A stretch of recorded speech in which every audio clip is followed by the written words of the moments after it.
आज हम बात करने वाले हैं बहुत ही कमाल की किताब के बारे में जिसका नाम है हाइपर फोकस, जिसे क्रिस बेली ने लिखा है। अगर आपको जीवन में कहीं पर भी फोकस का इश्यू है या आपको एक जगह पर फोकस करने में दिक्कत आती है तो ये किताब आपके लिए बिल्कुल परफेक्ट है। ये किताब फोकस से संबंधित चैलेंजेस से जूझ रहे इंडिविजुअल्स के लिए एक एक्सीलेंट रिसोर्स है। ये किताब प्रोडक्टिविटी में कॉम्प्रिहेंसिव इंसाइट्स प्रदान करती है और इसकी लर्निंग्स को लागू करके कोई भी कम प्रयास के साथ अधिक बेनिफिट्स प्राप्त करना सीख सकता है और अपने समय को अधिक एफिशिएंसी से मैनेज कर सकता है। हाइपर फोकस के कॉन्सेप्ट को समझने के लिए इस बुक समरी को 4 अलग अलग भागों में बांटा गया है, इसीलिए समरी को अंत तक सुनना बेहद जरूरी है। तो दोस्तों शुरू करते हैं। पहला भाग, 4 प्रकार के कार्य। अगर देखा जाए तो आपके अटेंशन को चुनना ये चूज करने जैसा है कि आपको नेटफ्लिक्स या यूट्यूब पर देखना क्या है। सबसे पहले जब आप नेटफ्लिक्स या यूट्यूब को खोलते हैं तो एक लैंडिंग पेज खुलता है जिसके अंदर कुछ शोज या वीडियोस को हाईलाइट किया होता है। ये लैंडिंग पेज सड़क पर लगे साइन बोर्ड की तरह है। इस पर जाने के बाद आपको 2 नहीं बल्कि हजारों रास्ते मिलेंगे, जिनमें से कुछ पर जाकर आप एंटरटेन होंगे, कुछ पर जाकर आपको खुशी मिलेगी और कुछ रास्ते आपको कुछ नया सिखाएंगे। आपके द्वारा चुनी जा रही सबसे महत्वपूर्ण वस्तु की ओर अपना ध्यान केंद्रित करना और फिर उस ध्यान को बनाए रखना सबसे महत्वपूर्ण निर्णय है जिसके बारे में हम आज सीखेंगे। ये तय करना कि अपने अटेंशन को कहां पर लगाना है, वो भी इसी तरीके के साइन बोर्ड्स को रिप्रेजेंट करता है। आपके पास फोकस करने के लिए अनगिनत चीज है, लेकिन उनमें से किस पर फोकस करना है वो आपके ऊपर है। जब आप अपने आसपास देखते हैं कि आप किन किन चीजों पर फोकस कर सकते हैं तो वो एक बहुत बड़ा नंबर निकल कर आता है। यहाँ पर हम 4 तरह के कामों के बारे में बात करेंगे: आवश्यक कार्य, अनावश्यक कार्य, ध्यान भंग करने वाला कार्य और उद्देश्यपूर्ण कार्य। आवश्यक कार्य, जरूरी काम के अंदर वो सारे काम आते हैं जिन्हें करने में मजा नहीं आता लेकिन जरूरत पड़ती है। टीम मीटिंग और आपके बजट की बातें, सब इसी में आता है। ज्यादातर हमें इस काम को करने के लिए आपको धक्का देना पड़ता है। अनावश्यक कार्य, फालतू काम के अंदर वो सारे काम आते हैं जिन्हें करने में मजा भी नहीं आता और फायदा भी नहीं होता, जैसे आपके टेबल पर पड़े पेपर्स को ठीक से रखना या अपने कंप्यूटर की फाइल्स को मैनेज करना। बेवजह काम पर समय लगाने से हम बिजी तो हो जाते हैं, लेकिन ये बिजी रहना फायदेमंद नहीं होता क्योंकि इससे हमें ज्यादा कुछ मिलता नहीं है। ये वाली जो बिजीनेस है वो एक तरीके का आलसपन ही है। ध्यान भंग करने वाला कार्य, ध्यान भटकाने वाले काम से हमें मजा तो आता है लेकिन कुछ फायदा नहीं होता। ये एक अनप्रोडक्टिव काम है। इसके अंदर सोशल मीडिया, न्यूज वेबसाइट्स और भी दूसरे तरीके के डिस्ट्रैक्शन आते हैं जिनसे हमें कुछ फायदा नहीं मिलता। जितने अच्छे तरीके से आप अपने ध्यान को मैनेज कर पाएंगे उतना कम समय आप इन चीजों पर बिताएंगे। उद्देश्यपूर्ण कार्य, उद्देश्यपूर्ण काम के अंदर वो टास्क आते हैं जो करने के लिए हमें धरती पर भेजा जाता है। ये वो काम होते हैं जिनसे हम सबसे ज्यादा इम्पैक्ट क्रिएट कर पाते हैं। इस कैटेगरी वाले कामों को करने के लिए आपको ज्यादा ब्रेन पावर की भी जरूरत होती है और ज्यादातर इन कामों में हम दूसरे लोगों से अच्छे होते हैं। एक अभिनेता का सबसे उद्देश्यपूर्ण काम हो सकता है अभ्यास करना और प्रदर्शन करना। एक वित्तीय सलाहकार का उद्देश्यपूर्ण कार्य होता है निवेश करना और अपने क्लाइंट्स से बातचीत करना। जो मनुष्य उत्पादक होता है वो अपना ज्यादा समय आवश्यक कार्य और उद्देश्यपूर्ण कार्य में बिताते हैं। यहाँ पर हम आपको अपनी उत्पादकता को बेहतर करने के लिए एक टिप देते हैं। अपने सारे कामों को इन 4 श्रेणियों में बांट लें। इस सरल काम से आपको पता चल जाएगा कि आपके काम में महत्वपूर्ण क्या है। दूसरा भाग, ध्यान की सीमाएं। अपने अटेंशनल स्पेस से मिलें। लेखक ने एक टर्म को यूज किया है, अटेंशनल स्पेस,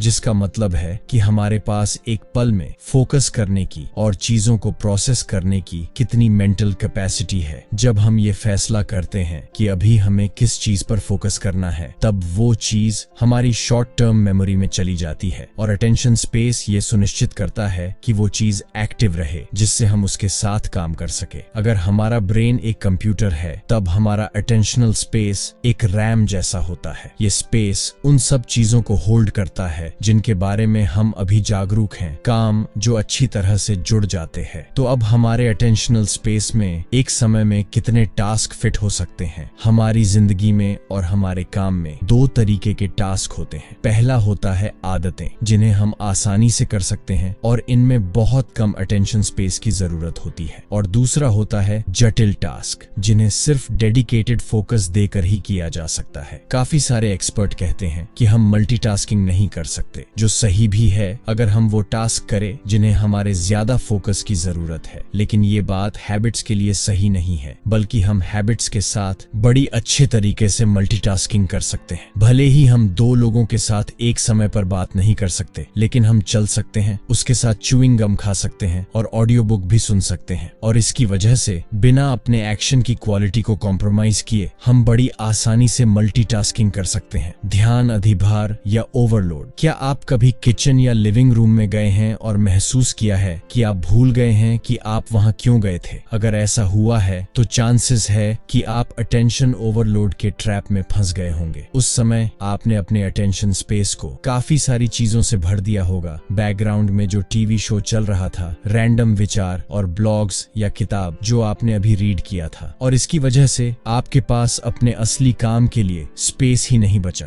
हमें जितना ज्यादा हो सके पूरे इरादे के साथ काम करना चाहिए। ये तो और भी सच हो जाता है जब हमें काफी सारे काम करने हो और समय कम हो। इंटेंशन, दूसरे शब्दों में इरादे की वजह से हम अपने काम को प्राथमिकता देकर पाते हैं, जिस वजह से हमारा अटेंशनल स्पेस ओवरलोड नहीं होता। अटेंशनल ओवरलोड के कुछ उदाहरण हैं। जब आप चल भी रहे हैं और चैट भी कर रहे हैं, या आपने बेकिंग सोडा की जगह बेकिंग पाउडर डाल दिया क्योंकि आप टीवी देख रहे हैं। अब आप पूछेंगे कि इस अटेंशनल ओवरलोड की समस्या से कैसे बचा जाए। आप इससे बच सकते हैं अगर आप और भी ज्यादा सिलेक्टिव हो जाएं कि आप अपने अटेंशन स्पेस में क्या जाने देंगे। जैसे खाना बनाते हुए टीवी को म्यूट कर देना, जिससे आपका अटेंशन स्पेस ओवरलोड ना हो जाए। इसकी वजह से आप अपना समय सबसे महत्वपूर्ण चीज पर खर्च कर सकते हैं। आपके अटेंशन स्पेस का स्टेट आपके जीवन के स्टेट को निर्धारित करता है। ज्यादातर इरादे सेट करो, अपने एनवायरनमेंट को कम विचलित करने वाला बनाओ। जो भी चीज आपको डिस्ट्रैक्ट करती है उसे हटाने की कोशिश करो और अपने दिमाग से भी डिस्ट्रैक्शन को हटाओ। तीसरा भाग, हाइपर फोकस की शक्ति। हाइपर फोकस क्या है? वो दिन याद करें जिस दिन आप बहुत प्रोडक्टिव थे, जिस दिन आपने काफी कुछ हासिल किया था। संभावना है आपके साथ उस दिन कुछ चीजें होंगी। शायद आप उस दिन सिर्फ एक ही टास्क पर फोकस कर रहे थे और उस टास्क ने आपके अटेंशनल स्पेस को बांध कर रखा था, और उस दिन शायद आप डिस्ट्रैक्शन में ज्यादा समय बर्बाद नहीं कर रहे थे। जैसे ही आपका दिमाग कहीं और जाता है, आप उससे तत्काल अपने काम पर वापस ले आते हैं। उस दिन आपका काम ना ज्यादा आसान होगा और ना ही ज्यादा मुश्किल। उस दिन आप अपने ब्रेन के सबसे प्रोडक्टिव मोड में चले गए, जिसे हाइपर फोकस कहते हैं। हाइपर फोकस एक साथ काफी सारी चीजें हैं। इसमें आप विचलित नहीं होते, आप जल्दी से फोकस भी कर लेते हैं और आप अपने काम के अंदर डूबे रहते हैं। हाइपर फोकस के अंदर आप कम बिजी होते हैं क्योंकि आप अपने अटेंशन स्पेस के अंदर कुछ ही चीजों को जाने दे रहे हैं। तो अब हम हाइपर फोकस मोड में कैसे एंटर करें? साइंस कहती है जब हम फोकस करते हैं तो हमें 4 स्टेज से गुजरना पड़ता है। तो हाइपर फोकस करने के लिए आपको एक उत्पादक या सार्थक वस्तु को चुनना होगा जिस पर आप अपना ध्यान दें। 2, जितने ज्यादा हो सके ध्यान भटकाने को हटाएं। 3, उसी वस्तु पर अपना ध्यान दें जिसे आपने चुना है। 4, और जैसे ही आपका मन विचलित हो तो उसे तुरंत उसी वस्तु पर वापस ले आए। स्टेप 1, आप किस चीज पर फोकस करेंगे ये इंटेंशन सेट करना सबसे जरूरी स्टेप है। जितना प्रोडक्टिव और सार्थक एक टास्क होगा उतने ही अर्थपूर्ण आपके एक्शन होने चाहिए। स्टेप 2, हाइपर फोकस तक पहुंचने के लिए जितना संभव हो उतने आंतरिक और बाहरी डिस्ट्रैक्शंस को दूर करना है। क्या आपको पता है कि काम करते वक्त आप विचलित क्यों होते हैं? क्योंकि उस समय हम जो भी जरूरी काम कर रहे होते हैं उससे डिस्ट्रैक्शन ज्यादा आकर्षक होते हैं। इसीलिए काम शुरू करने से पहले ही सारे डिस्ट्रैक्शन को हटाना चाहिए, वरना अगर वो काम के समय आए तो उनसे जीतना इम्पॉसिबल सा होगा। स्टेप 3, तीसरा स्टेप है, हाइपर फोकस तब संभव होगा जब हम अपने चूज किए गए वस्तु पर एक पूर्व निर्धारित अमाउंट के लिए ध्यान दें। यानी जिस भी चीज पर हमें फोकस करना है उसके लिए हम पहले से ही एक समय सेट कर दें कि आज मैं इतने से इतने बजे तक इस चीज पर अपना ध्यान दूंगा। स्टेप 4, जैसे ही हाइपर फोकस के अंदर आपका दिमाग कहीं और जाता है तो उसे तुरंत वापस ले आना। हम कैसे चुन सकते हैं कि हमें किस चीज पर फोकस करना है? हमारा मतलब है कि आप किस तरीके से इंटेंशन सेट करें जिससे आप हाइपर फोकस मोड में चले जाएं। तो इसके लिए हमने यहाँ पर बेहतरीन मेथड्स शेयर किए हैं जिससे आप अच्छे और पावरफुल इंटेंशन सेट कर सकें। फर्स्ट मेथड, 3 का नियम। 3 का नियम का मतलब है कि दिन की शुरुआत में ऐसी 3 चीज चूज करें जिन्हें आप दिन के खत्म होने से पहले पूरा देखना चाहते हैं। इस सूची के अंदर दिन के सबसे महत्वपूर्ण काम आने चाहिए। सेकंड मेथड, आपके सबसे अधिक परिणामी कार्य। अगर आपके अंदर एक टू डू लिस्ट बनाने की आदत है तो उसके साथ एक और आदत बनाओ जो है आपके टू डू लिस्ट के कामों के नतीजे लिखने की, यानी उस काम को करने से दुनिया में या आपकी जिंदगी में क्या फर्क पड़ेगा। थर्ड मेथड, प्रति घंटा जागरूकता। अपने दिन के 3 इरादों को सेट करना और अपने काम के परिणाम को पता करना एक अच्छी आदत है जिससे आप हर रोज जानबूझकर काम कर पाएंगे। लेकिन आप ये कैसे पता लगाएंगे कि आप हर पल जानबूझकर काम कर रहे हैं? ऐसा करने के लिए आपको अपने फोन या स्मार्ट वॉच में 1 घंटे का टाइमर लगाना होगा। जैसे ही वो हर घंटे का टाइमर बजेगा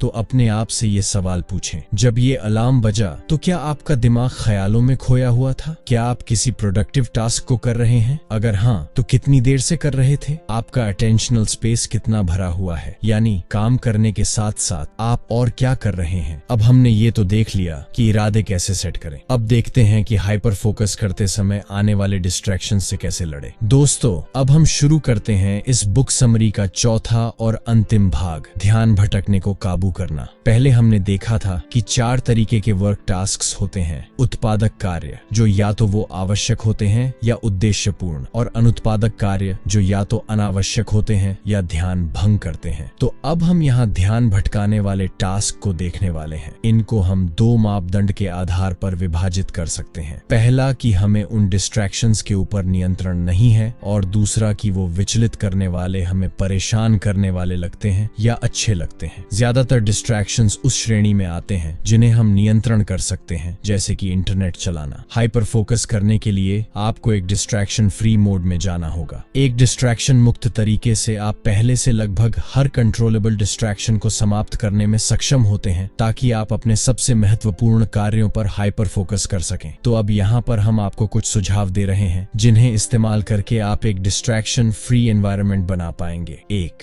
अपने फोन को डू नॉट डिस्टर्ब मोड पर डालकर उसे दूसरे कमरे में रख दें जिससे आप उसे चेक ना कर पाएं। एक स्टडी के बाद ये पता चला है कि जब एक डिस्ट्रैक्शन हमसे 20 सेकंड की दूरी पर होता है तब वो एक डिस्ट्रैक्ट क्रिएट कर देता है और हम अपनी इम्पल्स को कंट्रोल कर पाते हैं। 2, अंतराल पर ध्यान दें। जब भी आप कॉफी शॉप या ग्रोसरी स्टोर में है तो फोन चलाने के आग्रह को रेजिस्ट करें। इसको छोटे छोटे ब्रेक्स की तरह इस्तेमाल करें जिसमें आप ये सोच सकते हैं कि आप अपने जीवन में क्या कर रहे हैं, आप अपने जीवन को और बेहतर कैसे कर सकते हैं। 3, एयरप्लेन मोड का उपयोग करें। कोई भी जरूरी काम करते समय या किसी के साथ कॉफी पीते समय अपने फोन को एयरप्लेन मोड पर डाल दें। 4, एक माइंडलेस फोल्डर बनाएं। आपके मोबाइल में जितने भी डिस्ट्रैक्टिंग एप्स हैं उन सबको एक फोल्डर में डाल दें और उस फोल्डर का नाम माइंडलेस रख दें। जैसे ही आप उनमें से कोई ऐप चलाएंगे तो ये फोल्डर का नाम आपको याद दिलाएगा कि आप अपने आप को डिस्ट्रैक्ट करने वाले हैं। 5,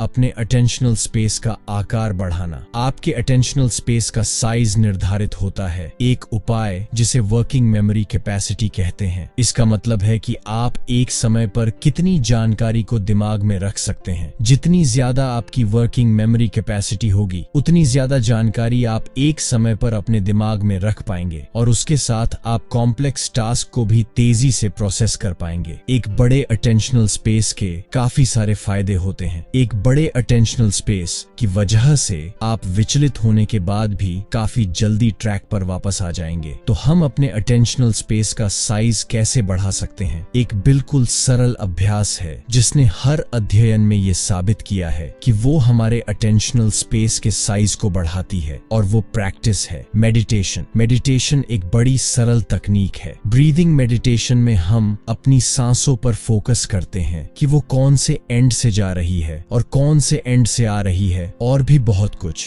सांसों पर फोकस करना आपके पूरे अटेंशनल स्पेस को कंज्यूम नहीं करता और आपका दिमाग दूसरे ख्यालों में खो जाता है। और वही तो पॉइंट है। हर बार जब आप अपने भटके दिमाग को अपनी सांसों पर वापस लाते हैं तो आप अपने ध्यान पर नियंत्रण बढ़ाते हैं। मेडिटेशन काफी सरल तकनीक है। कहीं भी अपनी आंखें बंद करके बैठ जाओ और अपनी सांसों पर फोकस करो। करो। लेकिन सिर्फ मेडिटेशन ही एक उपकरण नहीं है जिससे आपका अटेंशन स्पेस बढ़ सकता है। एक और तकनीक है जिससे आपका अटेंशन स्पेस बढ़ सकता है और उसे माइंडफुलनेस कहते हैं। माइंडफुलनेस का मतलब है सचेत होना कि आपके दिमाग में चल क्या रहा है। यहाँ पर एक स्टेटमेंट है जो थोड़ी आपको अटपटी लग सकती है। आप कभी नहाए ही नहीं हैं। आप पानी के नीचे खड़े तो हो जाते हैं लेकिन आपका ध्यान हमेशा कहीं और होता है, कभी ऑफिस में तो कभी कहीं और। आप माइंडफुलनेस एक डेली टास्क को चुनकर करते हैं जो आपकी सारी अटेंशन नहीं लेती है और आप उसी टास्क के एक्सपीरियंस के साथ जानबूझकर 1-2 मिनट रहते हैं। इन सभी आदतों का पालन करके आप अपने जीवन में ऊंचाइयों को प्राप्त कर सकते हैं और अपने जीवन को खुशहाल बना सकते हैं। अगर आपको हमारे द्वारा बतलाई गई बुक समरी अच्छी लगी तो कृपया करके हमारे YouTube चैनल को सब्सक्राइब करें और हमें कमेंट करके बताएं कि आपको कौन सा भाग सबसे अच्छा लगा। धन्यवाद। हम जल्द ही दोबारा मिलेंगे।